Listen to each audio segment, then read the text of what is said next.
Hello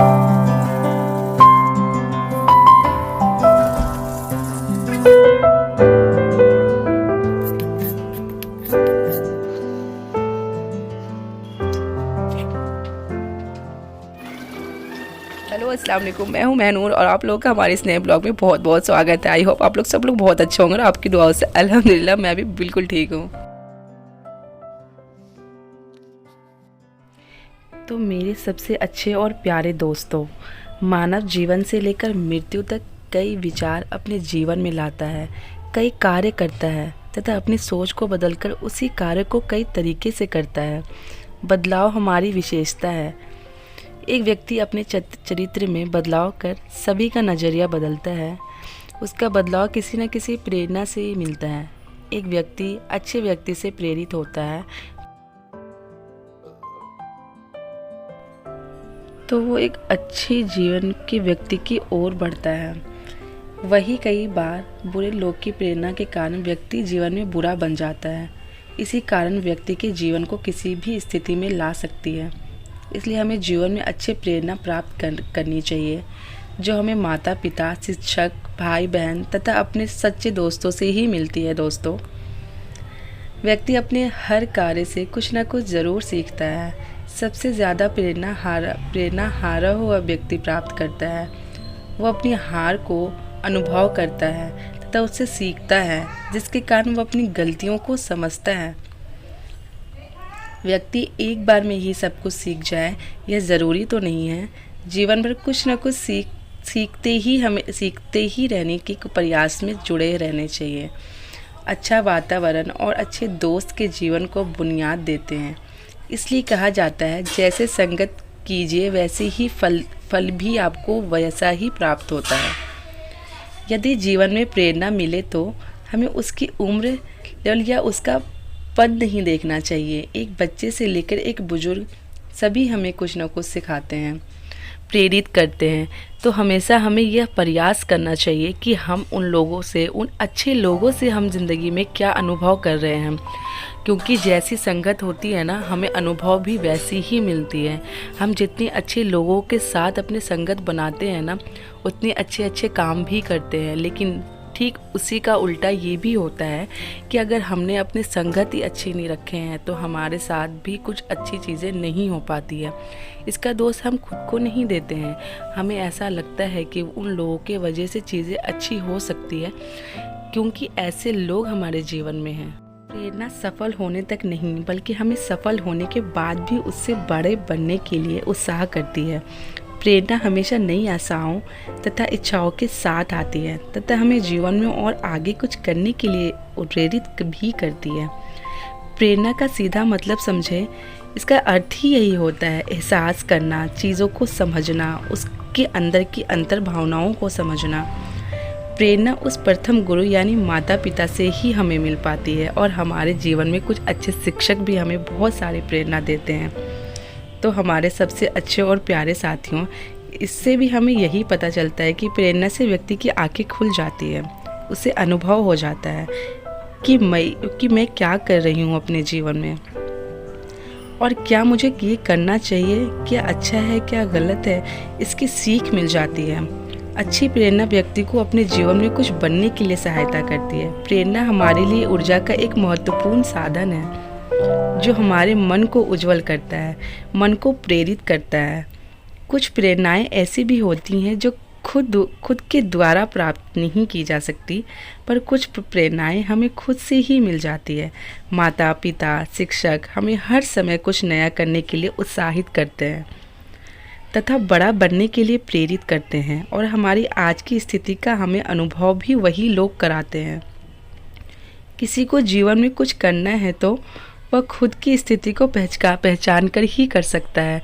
यदि हम अपने जीवन में कुछ अच्छा और बड़ा करते हैं तो उससे हमें अपने जीवन की हुई चीज़ों से ही प्रेरणा लेनी पड़ती है, जो कि हमारे भविष्य के लिए काफ़ी लाभदायक भी साबित हो सकता है। हर कार्य को करने में मुसीबतों को झेलना पड़ता है।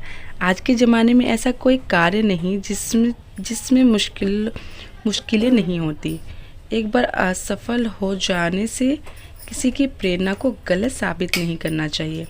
बल्कि अच्छी तरह से मेहनत करना चाहिए, क्योंकि लक्ष्य जितना कठिन होता है ना साथियों, उतना ही अच्छा हमें परिणाम भी हासिल होता है।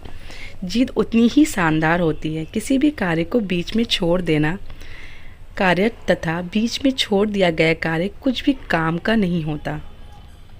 किसी भी कार्य को शुरू करने से पहले 1000 निर्णय ले लें, परंतु एक बार निर्णय लेने के बाद अपने लक्ष्य को मत छोड़ें। जो लक्ष्य लिया है ना हमने, उसे निभाने की हिम्मत जुटाए रखनी चाहिए। वो हमारी योग्यता के अनुसार ही देता है, इसलिए हमें बार बार मेहनत करके अपने सारी प्रेरणाओं पे खड़ा उतरना चाहिए, तथा जो हमारे माता पिता के द्वारा और हमारे एक अच्छे शिक्षक के द्वारा हमें दी जाती है। जो लोग असफल हैं वो मेहनत करके सफल बन सकते हैं, पर आत्महत्या से कभी भी सफलता नहीं मिल सकती। आत्महत्या समस्या का निवारण नहीं होता। आत्महत्या से व्यक्ति अपने इस स्वर्ग रूप संसार को एक छोटी सी समस्या के कारण छोड़ देता है। तो चलिए एक इसी पॉजिटिविटी थॉट्स के साथ अपनी पूरे दिन की आज शुरुआत करते हैं। हेलो अस्सलाम वालेकुम, कैसे हैं आप लोग? तो मैं हूं महनूर और आप लोगों का हमारे इस नए ब्लॉग में बहुत बहुत स्वागत है। तो बड़ों को सलाम और नमस्कार, छोटों को हमारी तरफ से ढेर सारा प्यार। तो हमारे दिन की शुरुआत हो चुकी है आप जैसे एक अच्छे और पॉजिटिव लोगों के साथ। तो अभी तो हम यहाँ किचन में आ चुके हैं, लेकिन जब आज हम सुबह में उठे ना, तो हमें सबसे पहला ख्याल यही आया कि हमारा कबर्ड पूरा ख़राब था। तो हमने सोचा कि पहले कबर्ड के कपड़े को निकाल लें। और अभी जैसा कि आपने देखा है कि मैं अपने कबर्ड को पूरा अच्छे से सेट करने में लग गई थी, क्योंकि ऐसा होता है ना, पूरा वीक टाइम ही नहीं पता चलता है। और आप अपने कपड़े सारे यूज़ तो कर लेते हो, लेकिन ऐसा लगता है कि ठीक है हम उसको फ़ोल्ड कर लेंगे टाइम से, सरिया फ़ोल्ड करके रख के अच्छा कर देंगे कबर्ड, लेकिन टाइम नहीं मिलता है तो वो चीज़ें स्किप होती जाती है। तो आज सबसे पहले सुबह उठ के ना हमें यही ख्याल आया कि हमें ना हमारा कबर्ड ठीक करना है। तो बस हम कबर्ड ठीक करने के लिए बस जुट गए और सारे कपड़ों को अच्छे से फोल्ड कर दिया हमने। और यहाँ अब हम किचन में आ गए हैं। आज हम चिल्लीज़ बनाने की तैयारी कर रहे हैं और उसके लिए हमें यमी से इंग्रेडिएंट्स चाहिए थे, बहुत सारी अच्छी सी। तो सब इंग्रेडिएंट्स तो हमने यहाँ मंगा लिए हैं। इसके लिए पता है गाइस क्या क्या ज़रूरत होती है। अगर एक आधा चीज़ ना भी हो ना तो वो चल जाता है, क्योंकि इसमें आप ना 2 तरीके की शिमला मिर्च ऐड करके आप बनाते हो, लेकिन मुझे ना 2 तरीके के शिमला मिर्च नहीं मिले थे आज, तो सिर्फ ग्रीन वाले ही पड़े थे। तो मैंने उसको ही चॉप कर लिया अच्छे से। और जो प्याज की क्वांटिटी होती है ना, वो बहुत ज़्यादा क्वांटिटी चाहिए होती है। और उसको ना अच्छे से आप ना स्लाइसेस जो भी होती है ना, उसे ना खोल लें, क्योंकि जब मैं नहीं खोलती हूँ ना और जब वो ग्रेवी में जाता है ना, तो एक दूसरे से वो टच में रहती है और अच्छे से खुल के बाहर नहीं आती है। और इधर चिल्ली के साथ साथ ना हमारा ना बचपन से ना हमारा चाट बहुत फेवरेट डिश है। तो हम यहाँ पे ना चाट बनाने की तैयारी में लगे हुए हैं कि चाट यम्मी सा रेडी हो जाए। और चाट के लिए हमने पहले छोले को ना, जब हम चाट बनाते हैं ना तो मैं सफ़ेद वाले मटर से बनाते हैं। बहुत से लोग अलग अलग तरीके से बनाते होंगे, हमें नहीं पता। लेकिन जब हम चाट बनाते हैं ना, तो ये इसके लिए मैं ना वाइट वाले मटर जो होता है, तो सफ़ेद रंग की मटर आती है, वो मटर मैं यूज़ करती हूँ। और उसको ना रात भर अच्छे से भिगो दिया था मैंने। और भिगोने के बाद ना उसको ना बस आपको कुछ नहीं करना होता है, बस प्रेशर कुकर में ना अच्छे से डाल करके 1-2 बॉईल लगाना होता है। जब वो गल जाए ना, तो उसमें अच्छे से धनिया पत्ती और टमाटर जो भी है वो अच्छे से ऐड कर दें क्योंकि जब सर्दियों में धनिया पत्ती कितना काम आता है ना, आप लोग भी रिलेट करेंगे कि जब धनिया पत्ती की बात आती है तो वो तो किसी भी खाने में छूटना नहीं चाहिए। हम कुछ भी बनाते हैं ना, ऐसा लगता है कि बस धनिया पत्ती थोड़ा सा डाल ही दें, क्योंकि उसका टेस्ट बहुत अच्छा आता है। और धनिया पत्ती डालने के बाद ना पूरा खाने का फ्लेवर ही चेंज हो जाता है। वो चीज़ हमें ना बहुत टेस्टी लगती है। तो इसीलिए सर्दियों में तो सब धनिया पत्ती अच्छे से यूज़ करते ही हैं। मैं तो बहुत यूज़ करती हूँ हर खाने में। आई होप आप लोग भी यूज़ करते होंगे। यहाँ ना एक्चुअली मैं खाना बना रही थी, तो मुझे कुछ आवाज़ आई थी बाहर गली से, तो मैं बालकनी की तरफ आई थी। बालकनी में ये देख रही हूँ कि कुछ हो रहा था, किसी का रिचुअल था शायद, बराबर में हमारे रहते हैं ना, उनका कुछ रिचुअल था। और जब ऐसा कुछ होता है ना, ऐसी कुछ रिचुअल्स होती है ना, तो ऐसे बचपन की याद आ जाती है कि जैसे छोटे छोटे बच्चे थे हम लोग, तो गली में कुछ भी होता था ना, या कहीं पे कुछ नई चीज़ें हो रही होती थी, तो वहाँ पे हम लोग कैसे दौड़ के जाया करते थे ना। और अभी तो बस बाहर से आवाज़ आई तो बस मैं बालकनी में खड़ी हो गई कि क्या हो रहा है। तो बहुत अच्छा लग रहा था देखने में, उनका कुछ रिचुअल हो रहा था। तो मैं बस वो देखने लगी, तो बस मैंने वो कैप्चर कर लिया कि मैं आप लोगों के साथ शेयर करूंगी और अपने बचपन की छोटी सी मेमोरी भी याद दिलाऊंगी। बचपन भी कितना खूबसूरत और अच्छा होता है ना। जब कुछ बातें याद आ जाती है तो बस मज़ा ही आ जाता है सोच के कि ये बचपन गया ही क्यों हमारी ज़िंदगी से। बचपन की बात ही कुछ बहुत अलग होती है। और इधर मैंने मशीन भी चलाई थी, तो मैं मशीन का पानी चेक करी थी। ऊपर से मेट्रो देखा मैंने कि मेट्रो तो नहीं जा रही है, क्योंकि कई बार ऐसा होता है ना कि जब आप बालकनी में खड़े हो ना तो उसी सेम टाइम, वैसे मेरे साथ ज़्यादा होता नहीं है लेकिन कभी कभी ही हो पाता है कि जब मैं बालकनी में हूँ ना तो ऊपर की तरफ से मेट्रो जाता है। जो मेट्रो जाता है ना तो देखने में इतना अच्छा व्यू लगता है वहाँ का, हमें ऐसा लगता है बस देखते ही रहें। ऐसे दूर से खड़े होकर के जब आप कुछ अच्छा सा व्यू देखते हो ना, मेट्रो ऊपर से जा रही होती है, तो वो चीज़ बहुत ही अच्छा लगता है देखने में। और हमारा जो टेरेस है ना, वहाँ पे अगर कोई चला गया ना, वहाँ पे बैठने में इतना सुकून लगता है, क्योंकि ऊपर से ना सब कुछ दिखता है। वहाँ से सामने से मेट्रो जा रही होती है, नीचे से तो फिर भी कोशिश करनी पड़ती है हमें कि ऊपर की तरफ देख लें तो दिखेगी। लेकिन जो हमारा छत है ना, अगर वहाँ पे चले गए ना, वहाँ पे बैठ के मेट्रो देखिए और सब बाहर की जो व्यूज़ है ना बहुत अच्छी आती है। मैं कभी जाऊँगी ना टेरेस पे तो मैं वहाँ के कैप्चर्स, मैं वहाँ की वीडियोज़ भी शूट करूँगी, क्योंकि बहुत एक अलग ही सुकून और रिलीफ मिलता है ऊपर जा कर के। लेकिन जाना होता नहीं है, बहुत ज़्यादा ऊपर है और कभी कभी लिफ्ट ख़राब हो जाती है तो इसलिए पॉसिबल नहीं हो पाता ऊपर जाना। तो यहाँ हम अपने काम में साफ़ सफाई में लग गए हैं, क्योंकि उधर जब तक मशीन चलाई थी ना मैंने, तो मैंने सोचा कि यहाँ पे बहुत जो गंदगी है पहले मैं उसको क्लीन कर लूँ, क्योंकि तो मशीन चलने में टाइम था, तो इधर मेरे पास टाइम बच रहा था। क्योंकि जब ऐसा टाइम बच रहा होता है ना तो ऐसा लगता है कि बस उधर अगर कोई काम हो रहा हो ना तो साथ साथ इधर भी कोई काम हो जाए। क्यों, तो ऐसी आदत ही है कि बस एक तरफ अगर कुछ काम मैंने चालू किया ना, तो मैं अगर उसको करने के बाद थोड़ा टाइम इधर बच रहा होता है ना, तो मैं सोचती हूँ मैं दूसरे काम में भी हाथ लगा लूँ और मेरा फटाफट हो जाए बस। आप लोगों के साथ भी ऐसा होता होगा ना कि वन टाइम में उधर अगर कुछ काम कर रहे हो और इधर कुछ टाइम बच गया है ना, तो यहाँ पे भी आकर के हम यूटिलाइज़ करने की कोशिश करते हैं। तो बस हमने सोचा कि वहाँ मशीन चल रही है तो हमने पोछा मारने की तैयारी कर ली। इधर हमने जब चेक किया, हलवा बनाना था मुझे, कि मुझे हलवा खाने की क्रेविंग हो रही थी, तो मैंने सोचा मैं हलवा बना।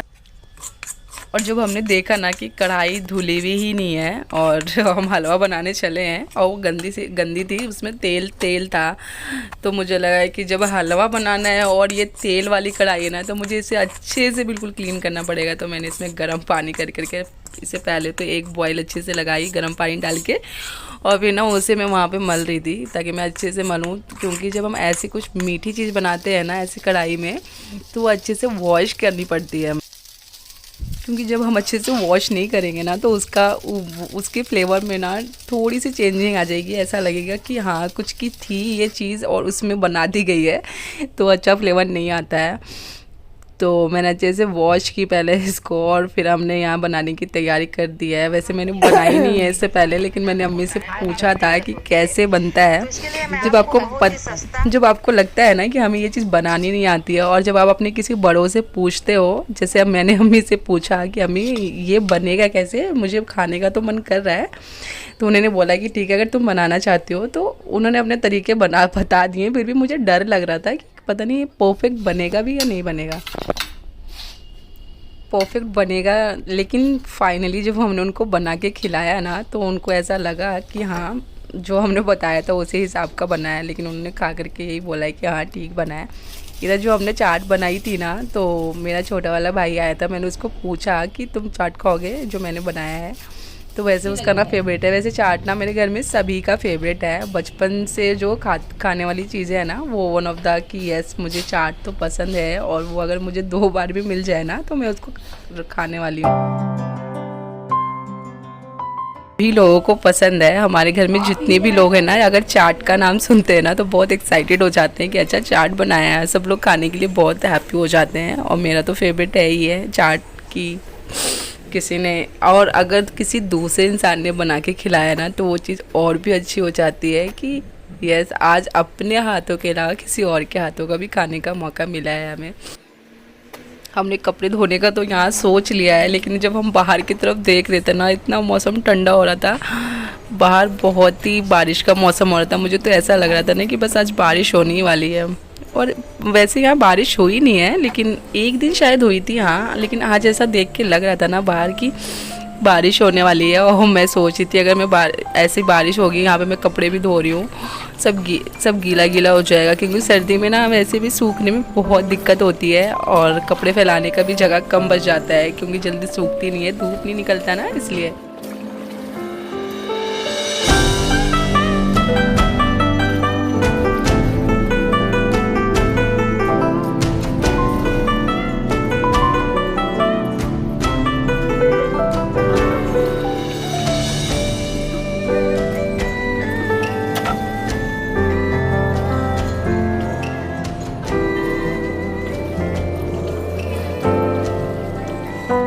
तो यहाँ हमारे सारे कपड़े धुल गए हैं। हमने इतनी जल्दी जल्दी कोशिश की है ना कहीं बारिश ना आ जाए, क्योंकि मैंने सोचा ना कि सारे कपड़े अच्छे से धो लूँ, फिर इसे यहाँ से ना हटा दूँगी, क्योंकि अगर उससे पहले बारिश आ जाती है ना तो हमारी परेशानी बहुत बढ़ जाएगी। सारे कपड़े बहुत ज़्यादा ही गीले हो जाएंगे और मैं भी गीली हो जाऊँगी, क्योंकि बालकनी के साइड से तो दीवार है, लेकिन फिर भी थोड़ी थोड़ी बारिश अंदर की तरफ आती है। ऐसा वेदर लग रहा था मुझे देख के बार बार कि बारिश आ जाएगी, लेकिन उससे पहले फाइनली मेरे सारे कपड़े धुल गए हैं। जब हम कपड़े धोते हैं ना तो पूरा ना रूम पानी पानी हो जाता है, क्योंकि एक दो बार ना अंदर बाहर होना पड़ता है ना, तो पैरों की पूरी छाप लग जाती है। तो मैंने एक बार क्लीन कर दिया था जैसे, लेकिन फिर भी वो दोबारा पानी चला जाता है। तो हम यहाँ नहाने की तैयारी कर रहे हैं, वहाँ भी हमने सब क्लीन कर दिया अच्छे से, और हम अपने लिए पानी डाल रहे हैं यहाँ। बस नहा के आ गए हैं, और आई होप कि आप लोगों को हमारा आज का ये ब्लॉग बहुत ही अच्छा लगा होगा। हमें तो आप लोगों से बात करके अल्हम्दुलिल्लाह बहुत ही अच्छा लगा है। आई होप कि आप लोगों को भी हमसे मिलके उतना ही अच्छा लगा होगा। जब हम यहाँ नहा के आए तो हमारा पूरा बेडरूम फैला हुआ था, तो हमने सोचा कि अब मुझे इसे भी फोल्ड करना पड़ेगा, क्योंकि हमारा पढ़ने का टाइम हो रहा था और हमारी क्लासेस भी अब चालू हो जाएगी थोड़ी देर में। तो हम बस उसी की तैयारी कर रहे थे, और हमने सोचा कि पहले ना हम पूरा बिस्तर अच्छे से फ्रेश कर ले, क्योंकि हर चीज़ ना फैली हुई थी तो वो अच्छी नहीं लग रही थी मुझे देखने में। और गाइज़, अगर आपको मेरी वीडियो और मेरे ब्लॉग में आके अच्छा लगता हो ना, और मेरे साथ जुड़ के आपको मेरी बातें सुन के अच्छा लगता होगा ना, तो प्लीज़ हमारे चैनल को लाइक, शेयर और सब्सक्राइब ज़रूर कीजिएगा। क्योंकि जब आप किसी नए काम की शुरुआत करते हो ना तो मन में बहुत सारी बातें चल रही होती है, पता नहीं हम परफेक्ट है या नहीं, हमें करना चाहिए या नहीं करना चाहिए। लेकिन अगर थोड़ा सा भी कोई सपोर्ट करता है ना या मोटिवेट करता है ना, और आप लोग अगर हमारे ब्लॉग को लाइक करेंगे ना, तो उसे हमें छोटा सा एक मोटिवेशन मिलेगा। I hope you will be understand कि हमारी सर्दी के दिनों में वैसे भी दिन कितना छोटा करता है ना। आप उठते हो, इतनी सारी चीज़ें होती है करने के लिए, और वक्त का पता ही नहीं चलता कि कितनी जल्दी टाइम निकल जाता है। और गर्मी में फिर भी थोड़ा टाइम मिल जाता है एक्स्ट्रा, लेकिन सर्दियों का नहीं पता चलता है कि इतनी जल्दी टाइम गया कहाँ। गाइस, आई होप कि आप लोगों के साथ भी ऐसा होता होगा कि तुरंत मॉर्निंग हुआ और आप अपने कामों में लगते हो ना, उस टाइम ऐसा लगता है कि हाँ अभी टाइम है, लेकिन जब आप काम करना स्टार्ट करते हो ना, वो टाइम पता नहीं कहाँ चला जाता है। यहाँ हमारी क्लासेस का भी टाइम हो रहा है, तो फटाफट बस हमने वॉच को देखा, और हमारे बाल अभी सूखे नहीं है, गीले ही हैं, लेकिन फिर भी हमें बैठना पड़ेगा क्योंकि ज़्यादा टाइम बचा नहीं है और पता नहीं। ओके, तो अगर आपको हमारा ब्लॉग अच्छा लगा हो ना तो please like, share and subscribe. आप लोगों से मिलकर बहुत अच्छा लगा। अल्लाह हाफिज़, दुआओं में याद रखिएगा, और मैं भी आप लोगों को अपनी दुआओं में याद रखूँगी। फिर से मिलते हैं हमारे एक नए सफ़र के साथ, हमारे एक नए ब्लॉग में। अल्लाह हाफिज़।